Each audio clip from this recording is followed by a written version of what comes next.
people like me. You need people like me so you can point your f***ing fingers and say, that's the bad guy. That's the bad guy. That's the bad guy. That's the bad guy. That's the bad guy.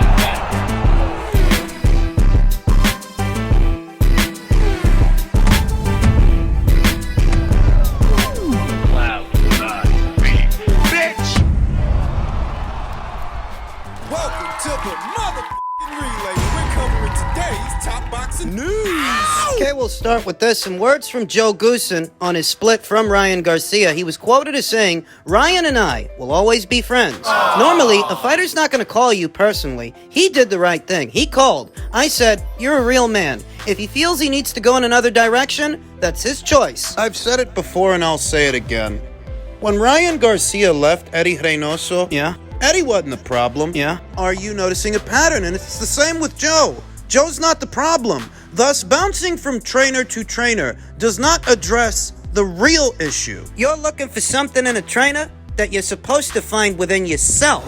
And going from Eddie to Joe, back to Eddie. I don't really think it's going to make that big a difference. Rumors abound. There is talk of Ryan returning to Eddie Reynoso. To that, Eddie Reynoso has declared that he is open to training Ryan Garcia again, amid rumors that Garcia's team have reached out to him about potentially reuniting following the Javonte Davis defeat. No hard feelings. No hard feelings with Eddie. No hard feelings with Joe. Ryan is free to resume that working relationship, though the question is whether or not it'll make a difference. Not if Ryan don't buckle down and take his job more seriously. Ryan Garcia pursuing that Javonte Davis fight as vigorously as he did. It was a shortcut. Don't mistake it for anything else. It was a shortcut to a big fight. It was a shortcut to a big bag. That if he's gonna take a risk on fighting in a fight that he might lose, He'd sooner fight Javonte Davis than somebody else because he knew in the Javonte Davis fight there'd be a bigger reward than, say, in a Devin Haney fight, or a fight with some other fighter, somebody else. he found out something about himself. We did too. And an overwhelming amount of people in the sport of boxing, in the industry, feel that Ryan gave up. Eddie Hearn believes that Ryan Garcia quit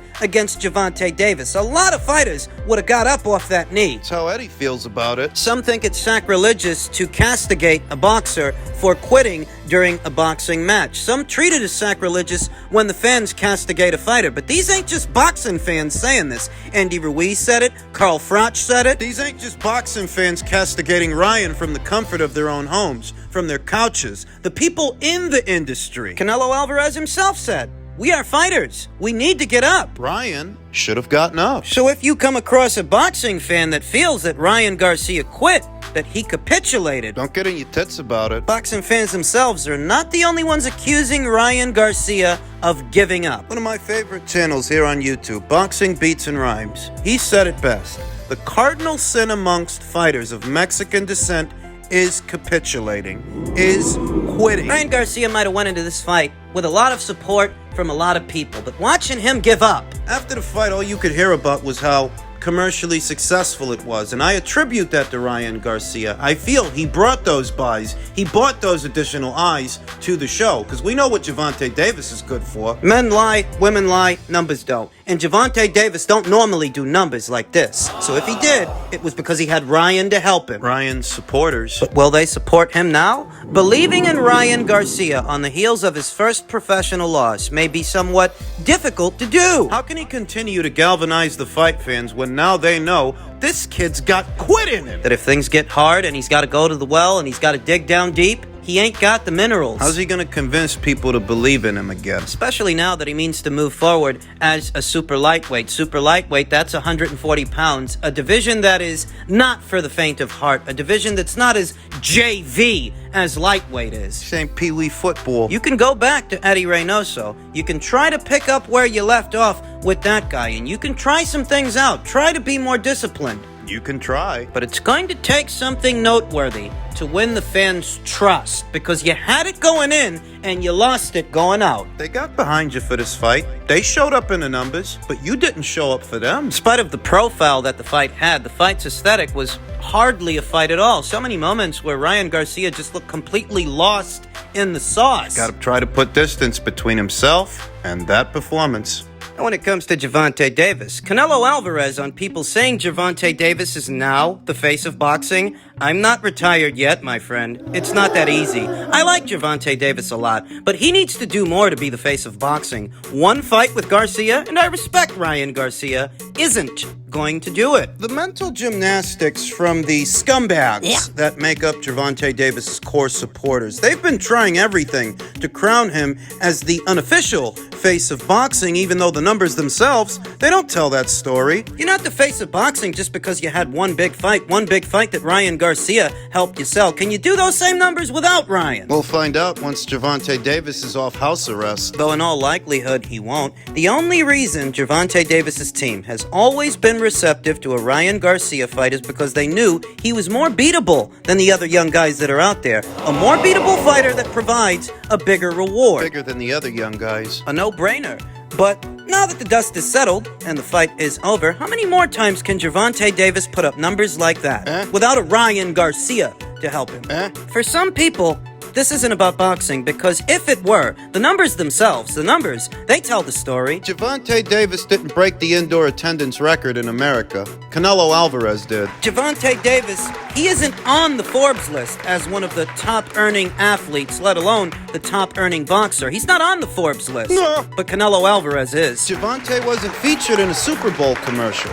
Canelo was. And this is all in the American market, you understand. This is right here in the US of A, where Canelo Alvarez generates more business than Javonte Davis. And that's what being the face of boxing is all about. It's not about your identity politics. It's not about your race politics. It's not about whether or not you used to live down the street from Javonte in Baltimore. They're patting themselves on the back that Javonte Davis finally cracked 1 million buys, even though according to both Eddie Hearn and Rick Glacier, The pay-per-view did good business, it did, but it didn't do 1 million buys, let alone 1.3 or 1.4 or whatever the number is. not according to those guys. Those guys put the number at just north of 900,000. Just north of 900,000 pay-per-view buys, which is still a big number, in my opinion. But listen, look, you're splitting hairs. Whether it did 900,000 or 1.4 million. Even if it was that successful, even if the real number is 1.4 million, that still doesn't make Javonte Davis the face of boxing. You had help. You're not the face of boxing after one big fight, just one big fight. That's the first time that Javonte Davis has ever seen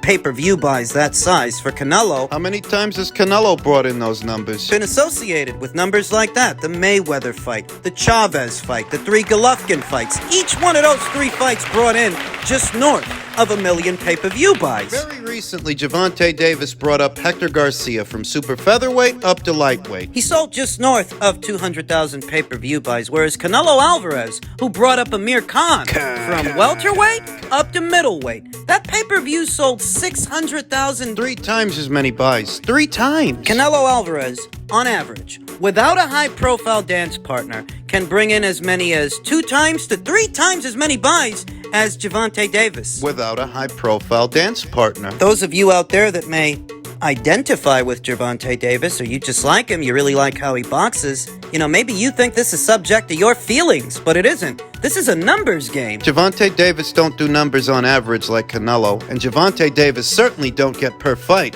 what Canelo gets per fight. He doesn't. I think about this weekend's fight, the John Ryder fight. I don't anticipate that Canelo's going to break any records at the box office with that fight. No.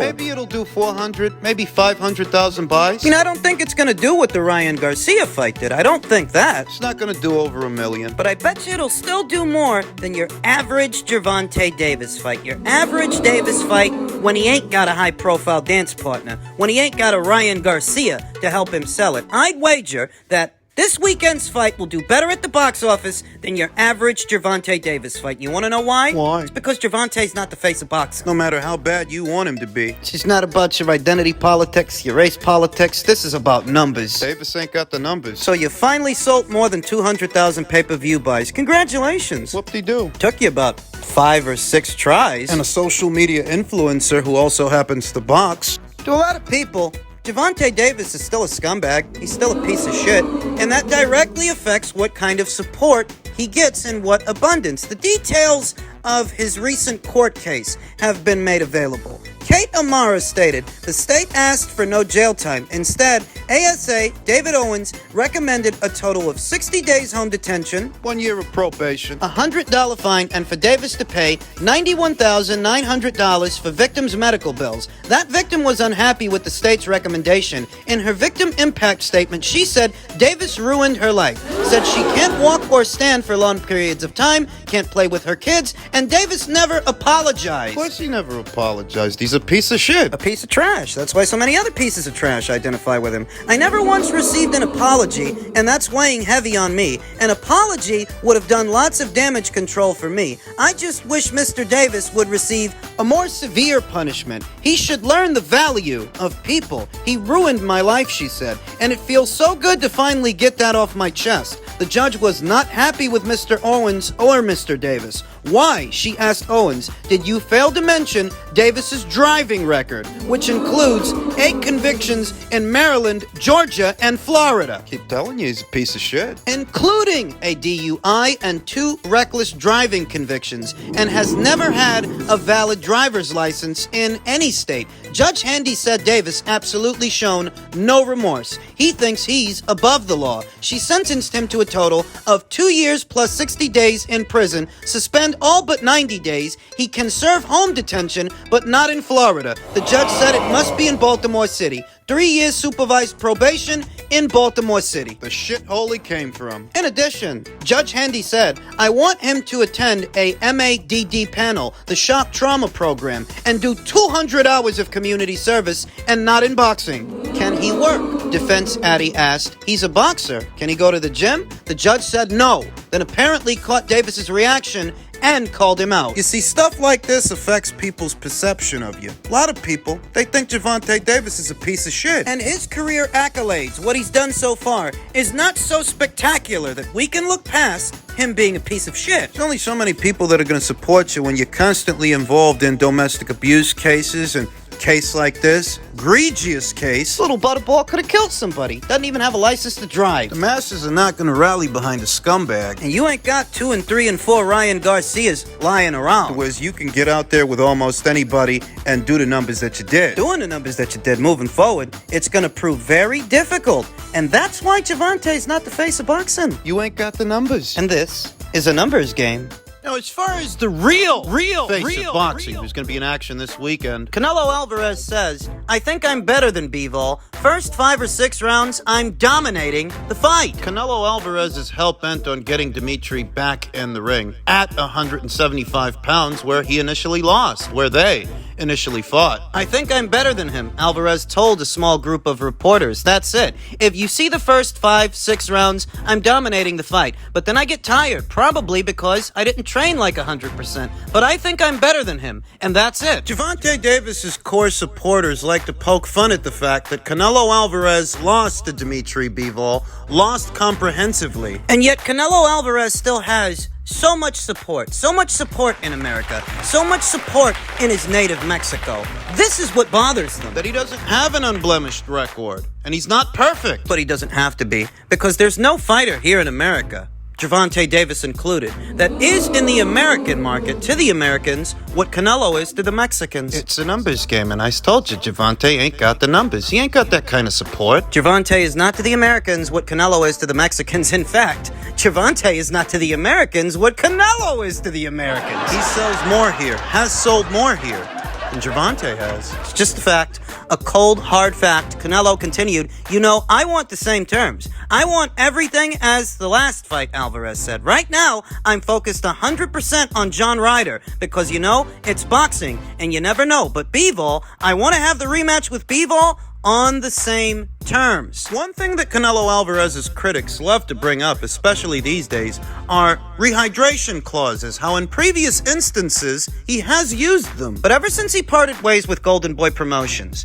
and he went into that Callum Smith fight, he didn't use a rehydration clause on Callum. He didn't use one on Callum, on Billy, on Caleb, on Dimitri. He didn't use one before. He doesn't want to use one now. He could. Because Dimitri's the one saying he wants to come down, but Canelo wants it at light heavyweight, where the first fight took place. even though most people will tell you that doesn't favor him. He continued, I think in the training camp for the fight with Bivol, I didn't train 100%. The sparring and everything, you know. At the end of the day, it is what it is. It happened. But right now, you know, I'm 100% able to train 100%. And that motivates me a lot. If this guy was so keen on rehydration clauses, he'd be fighting Dimitri at 168, rehydration clause included. But what's he saying? He's saying he wants it at 175, even though we all know it doesn't favor him. Before it comes to that, this weekend, in front of 50,000 screaming fans, he's got to take care of John Ryder, and I think he's going to. He says he's still eager to fight in the UK and apologizes for beating so many British fighters. Canelo Alvarez's critics and the boo birds alike,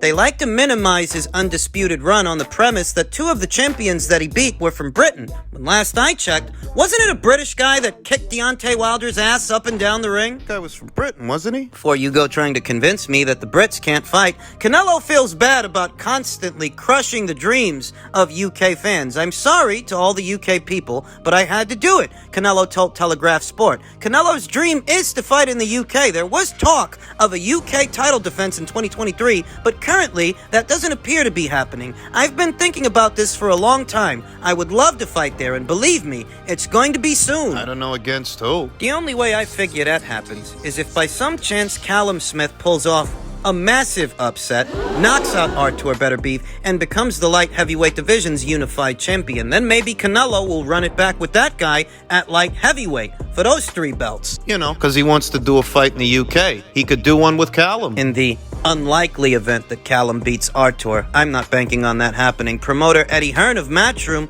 who works with Canelo on a fight-by-fight basis, would love to place one of his fights in a UK stadium. The plan now with Saul is to box all around the world. This Saturday, he will be boxing in front of 50,000 fans in his hometown of Guadalajara, which was always a dream of his. And beyond that, he would love to fight in the UK, Hearn said. And there would be nothing we would love more than to bring him to our national stadium for a huge fight in front of the British fight fans. Big dreams, big aspirations, though the money's got to be right, because it's all about doing a fight where it makes the most money. You've got to make the numbers work. That's what determines where a fight goes. That in tandem with the fight itself, it's got to be the right fight. What fight can Canelo Alvarez have on British soil that would draw good metrics, good numbers? That has yet to be determined. This weekend, he's got to make it past John Ryder, and I think he's going to. I think he's going to make a statement. I think he wants to, in front of 50,000 of his own people, his hometown fans. He doesn't just want to win. He wants to win big. He wants to win